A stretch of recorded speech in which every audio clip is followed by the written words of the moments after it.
Now, this is recording 2 of this episode. So we should be good and warmed up. Yeah. The first one didn't quite take because Sam's mic wasn't on. So Oh, and it was herbicide gold. I know it was really good. I left it all out there. I don't know if I can recreate that performance. Nobody will ever know, but we'll try. Yeah, so talking a little bit about some corn herbicide program options today for guys. I think there's a couple different not just single herbicides, but really herbicide programs that we've gotten really confident in their control, but also their cost effectiveness, which is very important this year. Whereas we kind of shift to more of a what's my profit per acre, and that's a little more important than just shooting for higher yields all the time. So I think our herbicide program is a big part of yield, but also profit. And so, there's a couple things we've figured out that have worked really well. I guess I shouldn't say we figured out. Yeah. But, there's a couple programs we really like, and that's what we wanted to talk about today a little bit. So.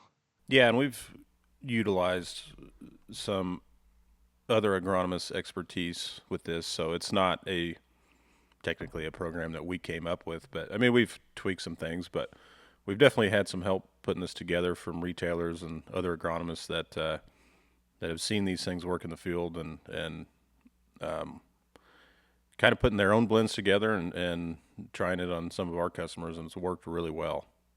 So what I talked about in the last one that no one will be able to hear was I guess the first one would be I called it the Cadillac program, I believe. So it's going to be in our area. We're going to run a 2-pass system, and that's really a zero tolerance program. So we're going to the first one I was going to talk about is a pre-emerge at planting. So the goal with these is to prevent any weeds from emerging. I mean that's the goal, because once they do emerge, it's way harder to kill them. Full time is Roundup and atrazine pre-mixed. I think it has mesotrione in it as well, so that'd be like your generic Callisto is in full time, and that's really all full time is. So you can actually run full time with Anthem Max, or it's actually I think looks like FMC now is going to Anthem NXT, so it's the exact same label as Anthem Max, just a different name on it. But so that Anthem NXT is Zidua and Cadet. So talk about a little bit about those and why we like those two. Or mainly the Zidua is what we like in Anthem NXT. So talk a little bit about that. Yeah, with the Cadet in there, from what I understand, it has some post-emerge activity, but it's really not going to do us much. I mean, we're after that Zidua piece, and that just gives us it's a very strong pre-emerge that's going to broaden our window from that 21 to 28 days to like 40 to 45 days, especially when you get some higher CEC, heavier ground. It works really well. I mean, so one customer we have, so what he was running into is, we'd use something like full-time pre, so, we'd need to overlap that, but at the same time, we're trying to side dress at the same time, plus run the pivots. It's a very hectic time of year with timing and everything. So what we did, it's like, you know what, let's go Anthem pre, and that's going to give us a lot broader window, and that way we're not crossing the sprayers and the side dress, and it gave us that. I mean, we waited till, by the time the sprayer got there, it was a good 40 days, and it, I mean, it was clean pretty much. I mean, the borders always get a little hairy, but I mean, inside the field, it was clean, and we really, inside the field, we didn't have to run any post-emerge, any status, or any, I mean, it was a little late for dicamba, but you can run some loudus with that for a safe ner, which I don't know if it really The loudest doesn't really do much, but I mean it safens the dicamba. But sometimes I kind of wonder if it's really reducing the efficacy of it. Yeah, I'm not a big fan of Lotus. I mean, yeah, you're gonna spend an extra what, like 12 to 14 bucks an acre just for that safener, and yeah, I mean, we really haven't seen a whole lot of, as long as you're, before V8, we really haven't seen a whole lot of issues with dicamba. And a lot of these dicambas on the market are already, they already have a safener in there, like a detonate or even a just a generic dicamba DMA has a safener now in it. Mm-hmm. So Yeah, yeah. So on that too, I one of the reasons I kind of like running the Anthem early, especially around here, we start getting into June, and we really don't. That's kind of when the rain historically starts shutting off. I mean, we can't count on it, so we're gonna have a better chance to incorporate that Anthem in late April, May, because it's gonna take at least 3/4 of an inch to get it going, at least, and to stay activated. yeah, I think they say an inch to activate Anthem NXT, but I mean, I was actually just talking to a customer in Nebraska yesterday, and he's like, yeah, I always figure, they say an inch, but I always figure like an inch and a quarter, just to make sure it's activated well. So it does take a lot of water to activate residua, which is another reason, like you said, it's kind of nice to place that earlier on in the season where, in April when we got some good chances of rain, typically. Yeah, yeah, usually. So, on the back end of that, I mean, so you can run like an Anthem. You can go, I believe it's 8 ounces per season. So there's some guys that have kind of gone on the 4 ounces early, 4 ounces, or 4 ounces pre, 4 ounces post. But when we kind of get to that later, if we're applying that second shot a little later, we've kind of been going a little cheaper. We've been going to like a Warrant or a generic Metallochlor or Cetachlor, and that's got us to the finish line to canopy, without having to spend that extra money on like I said, a Status or a dicamba or even Roundup. Usually in the sand, I mean, it's just because, I mean, depending on your sand and the hills and everything, things are going to break regardless. I mean, there's nothing that's going to keep it down that long, but it still works better than any other herbicides. I mean, you have to keep it super activated. That's why a lot of guys in the sand like to use something like Outlook, because the activation's like a 1/4 inch, 3/10. So I mean, that's an option in the sand. But even with those soil types and not being able to hold much water, Anthem or Residua is still going to outperform them, in my opinion, from what I've seen anyway. Right. Well, and the biggest difference is, like you said earlier, is that it's that 20-day residual, or maybe 25 with these metallochlors and acetochlors, and where Anthem NXT is all the way up to 35, 40 days. So you're getting an extra 10 days to 14 days, easily with how long that's going to hold. So, and that's what makes it, I guess, very advantageous in my opinion, is that, yeah, it buys you an extra 2 weeks to try to get a sprayer in there. And we've seen a lot of guys, end up having two or maybe even a late rescue status program, so where they've got 3 post-emerge herbicide applications on the corn. And I hate to see that, because we know, when the weeds are metabolizing that herbicide and eventually dying because they're taking that herbicide in, our corn is also metabolizing that herbicide. So it's definitely stressing it out and reducing the amount of yield that plant can produce, because it's stressed.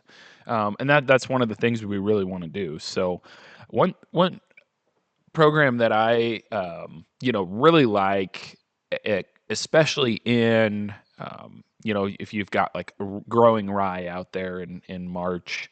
So you're not necessarily a cover crop. Maybe some of you are grazing it. Maybe it's a double crop and you guys are going to chop that rye or triticale off.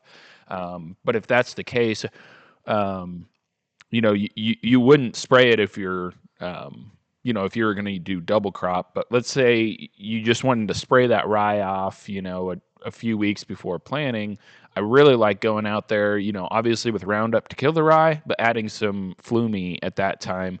And Flumi, it's super cheap. It's under $3 an acre to run that 3 ounce rate, and you can come right back into corn in just a couple weeks. So I've really we did that this year on about 600 acres. Where we were going to try to do absolutely no post herbicide at all on the corn, really just to maximize that yield potential and mitigate stress. So that was our whole goal.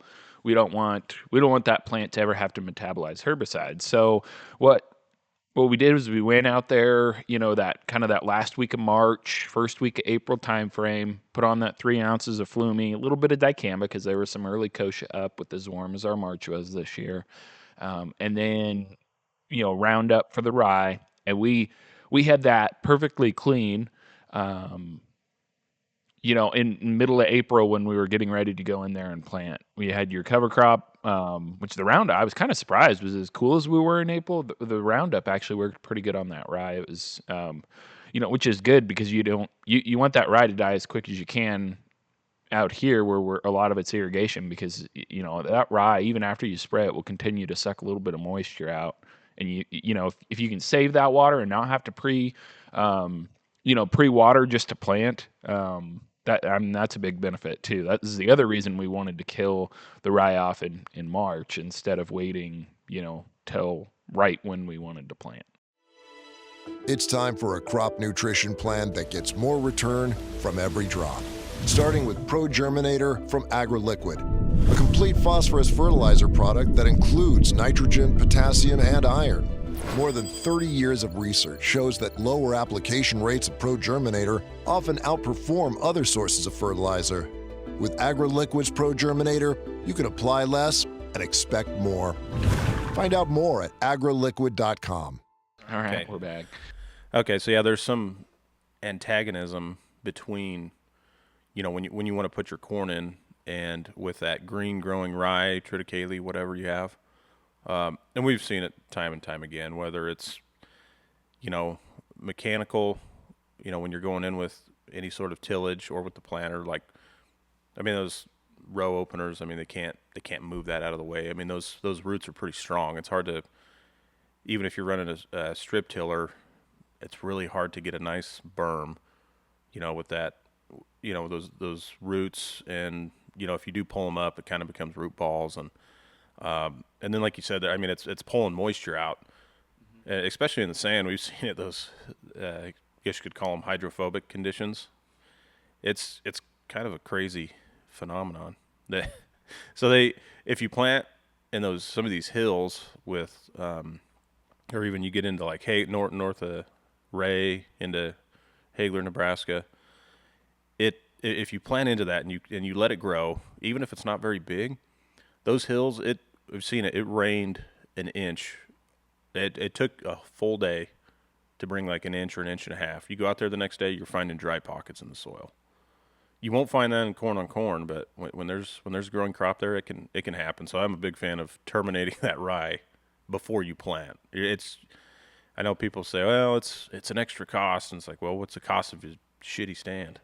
Right. Well, and the other thing with rye specifically that you need to keep in mind if you are, planting corn into it is there is going to be a little bit of a toxicity. And it's the rye plant itself puts out allelopathies into the soil to actually help it outcompete other plants in that area. So there is a lot. I think a lot of times we'll just call it the allelopathy effect, but that's what it's exuding those through the roots to help it outcompete. So if you're putting corn into growing rye, a lot of times we will see that corn get off to a little bit of a slower start because it's having to withstand all those toxins that the rye's putting out. we're going to go ahead and throw this up on the screen too. So if you are watching on YouTube, you guys can look at this, but or Spotify as well. We've got a video option on Spotify, so you guys can actually see this. But you'll see we've got 5 or 6 different herbicides in each of these tank mixes. So really, the goal is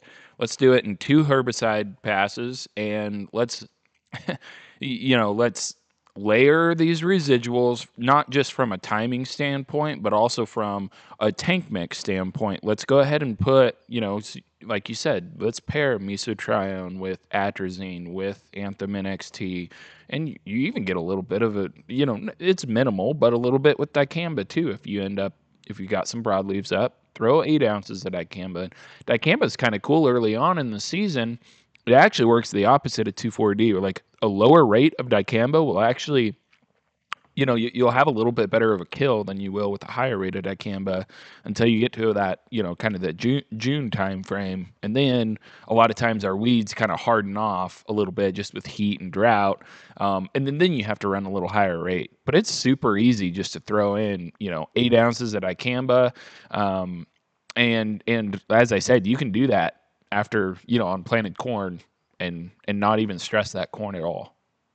Yeah, and just remember, I mean, that corn should be 2 inches deep. Like it's right. Yeah. If I guess the biggest thing is if we plant, spray, and then there's like a 5-inch rain, then we might see some. But I really have never seen anything. But any dicamba injury to any corn after like pre-emerge. Right. Yeah, not in that pre-emerge pass. But yeah, there's a lot of, I guess there's a reason we're, we're layering those dates. So we're not waiting for let's say, that the flume is going to last 30 days. So we're not going to be out there in 31 days after that very first initial pass. We're going to go in at 25 days, because we want to layer those residuals. But we're also putting a bunch of different products that work well together in that tank mix to also, come at these weeds with multiple modes of action.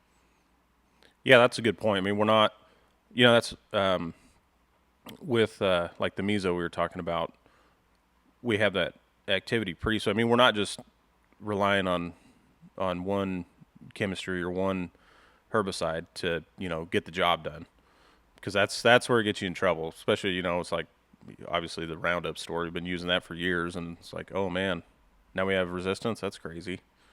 It's like, well, yeah, we put it on every acre for so long. It's eventually the plants are going to adapt and, develop some resistance. But, when we can hit it with multiple modes of action, especially pre-emerge, we're going to be set up really well. And we've seen it. I mean, just go out strong with your first pass with some pre's and keep those weeds down, because your biggest yield loss is having weeds early in the season, that competition.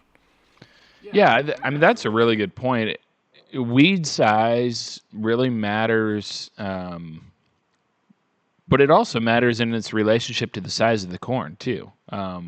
I mean, we've seen this where we've tried to have some of these, V7, V8 rescue passes, and sometimes with drops, with status, sometimes without drops. If you're going in there and you're trying to kill a foot tall pigweed, status, it used to be a little cheaper, but I mean, now it's, the 3 ounces of status or 4 ounces of status does not kill Palmer or any of our pigweed family anymore. It seems like around here. So no, and it you're used having to, it used 10, to work 15 years ago. 3 ounces was all you needed, and it would absolutely smoke every weed out there. Yeah, and that was $15 an acre. Like, that made a lot of sense. Okay, well, now we're having to run 6 ounces. If you've got even a 4-inch pigweed plant or water hemp plant, guaranteed to kill it. Yeah, and you're not even guaranteed to kill it. So now you're spending $30 an acre on this rescue program. And one thing that we've seen is if that corn's at V6 to V7 and you've got some pigweed out there, it's gonna look ugly, but really that yield damage is already done. That corn will outcompete that. at this point, but the yield loss is already there. So then we're talking about just a revenge kill. But you're also putting dicamba over the top of the crop, and so then you're dealing with again additional plant stress. So now that plant was stressed from the weeds early that we didn't control with pre-emerge herbicides, and then it's stressed again because it's getting late dicamba over it, and it's so you've already hurt the potential of that plant. So really our main goal is to get these weeds early when they rob the most yield from the corn.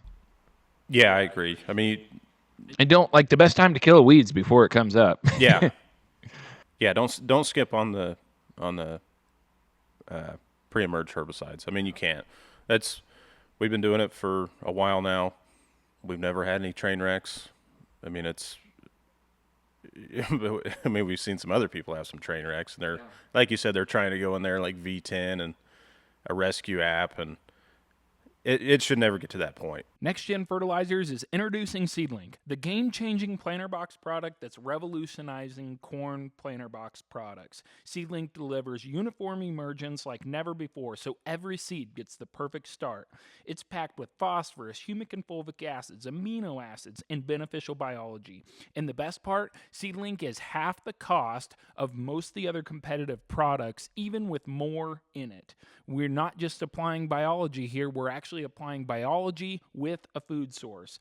Use Seedlink on your corn today and get better emergence, better results, and all for a better price. Well, and with corn, a lot of the weeds we've talked about up to this point is we're killing a broadleaf and a grass crop. That's why we have some very strong herbicide options in corn. When we get into these other crops, it does become a little tricky because you mentioned beans and sugar beets, and now we're trying to kill broadleaves in a broadleaf crop. So our chemistries aren't near as strong. We don't have near as many options. We don't have near as many weapons against these weeds. So I mean, you're kind of left with a mediocre strength herbicide that is probably going to stress the beans or the beets too. But like I know a lot of times in beans, like you're just kind of forced to go out there. Once you have weeds up, you're kind of forced to go out there with like a Raptor or Basagran or and it's not going to get if you have a if you have a water hemp plant that's an inch tall, like you got basically about a 50 to 60% chance of actually killing it in beans with with the herbicides that you have at your disposal for that. So yeah, again, it's even more important in beans. And we'll probably talk more about beans herbicide, in particular. So if we're pumping it through the sprinkler, we've already scouted. We've done our due diligence there. Got a good look at the field, and we have to make sure it's clean, because I mean that you're not gonna obviously pump Roundup or dicamba or status through the pivot. So when we're doing that, we do a good scouting on that field, and if it's clean, say okay, like let's go ahead and chemigate something on. We're going to chemigate that pre-emerge, and it saves. We're probably running the water anyway. It's going to save us pass through the with the sprayer. But if we have something coming up, I mean, we have some grasses out there, we can hit them with Roundup. A lot of times we'll if it is clean, we can use. Well, usually, like I said earlier, it's clean in the field, and the borders are pretty weedy, so we'll just run the sprayer with some. Maybe we will go a strong rate of status with some Roundup. I mean, we have whatever that's going to be 20 acres along the border. So it's like, yeah, it's kind of an expensive mix, but for 20 acres, it's really not too big of a deal. So right, that's really the pass where I'm most excited for this See and Spray, and I've talked to a couple local dealers about it. They're just trying to learn, agronomically, because they're mainly on the hardware side. But they're trying to learn, like, okay, what's the potential of savings for a farmer for a See and Spray program? And really, like, the biggest opportunity for savings is that rescue pass, because it's so expensive to have that status in there. I mean, you could end up, changing your inputs per acre by $30 to $40 just by having that, that the See and Spray capability where, that you're only putting that dicamba on, where you need it, versus just doing a whole application of, putting it on a 125 acre field instead of, just getting the 15 or 20 acres where it actually needs it. And you're mitigating, or, you're reducing the amount of plants that have to metabolize that herbicide too. So there's a whole nother, topic for discussion right there. And how much yield are we really hurting with these late herbicides? Yeah. Well, and, you kind of get to that later, let's say you're at, like a V6 to V8 or something.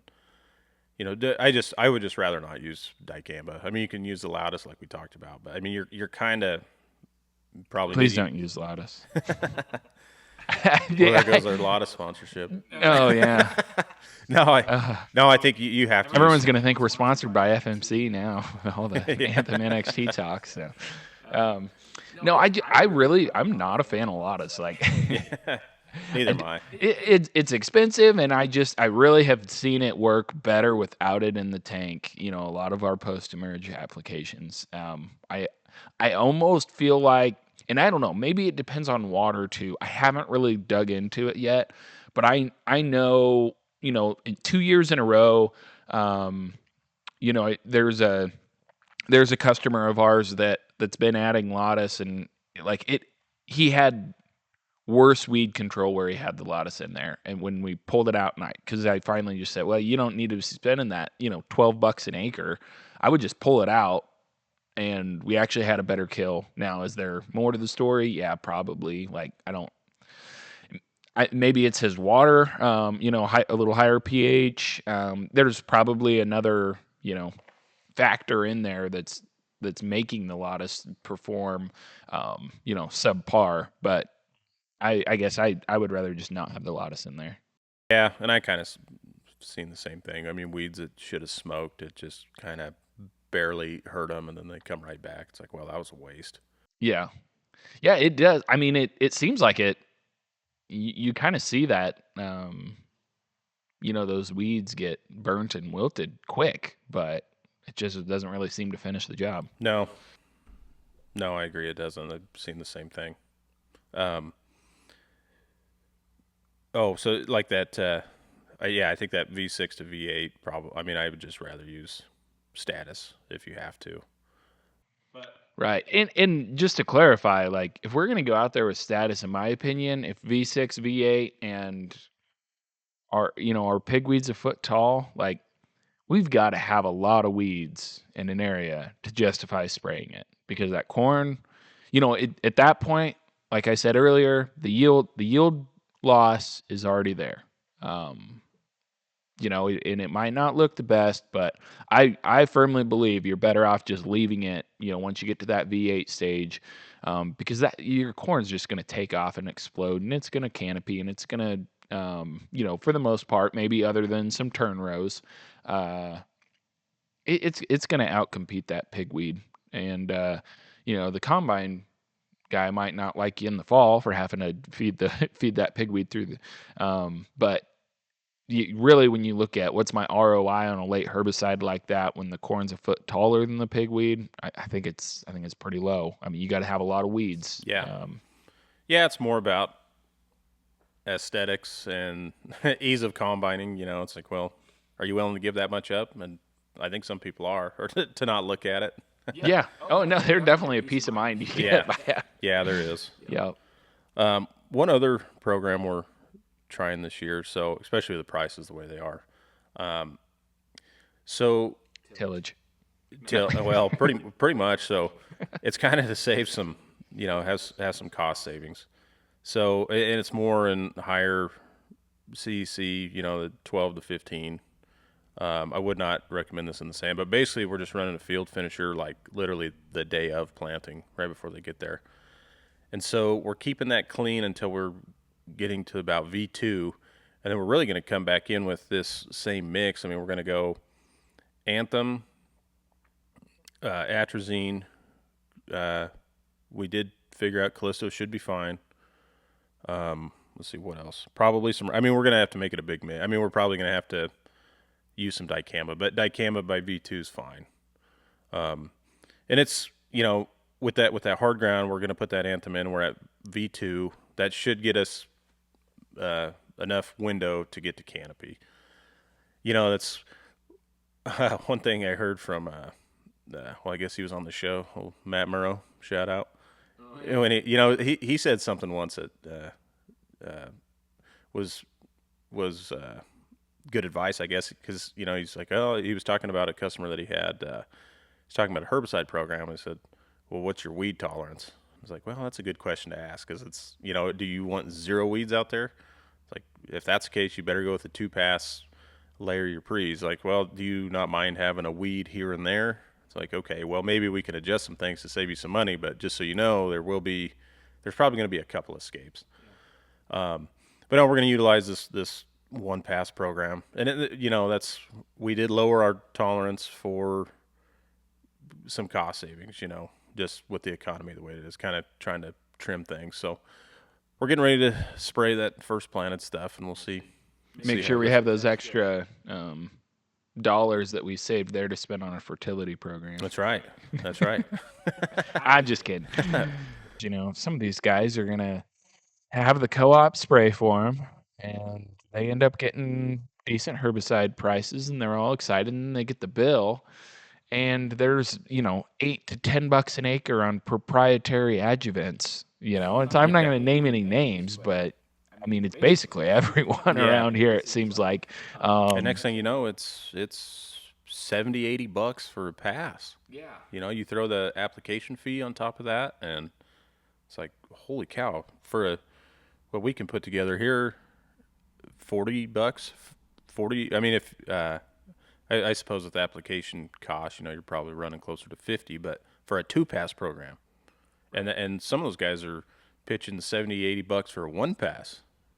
Right. I mean, there better not be a damn weed out there spending $80 on one. Yeah, exactly. No, that's a good point. So I don't know. Maybe we'll start selling herbicide, I guess. Breaking news. Yeah, no. We'll see how many people keep asking. Yeah. So if you want us to sell herbicide, you better talk to us now. Yeah. Because we're thinking about it. But no, if you do, on a real note though, if you do see Sam, tell him to make sure he doesn't lock the keys in the truck, and make sure his mic is on. Yeah. So. Well, if you do lock your keys in the truck, I am a pro at getting it out. So call me if you need some help. I know how to get them out. Next gen locksmith. So. All right. Well, I've already missed 2 calls from the same guy, so we probably better wrap this up. All right. No, I think we can get done here. It's only 8 too. Like, never started early enough, it seems like. But, yeah. Well, it's raining, so probably play some ping pong. So. Yeah, there we go.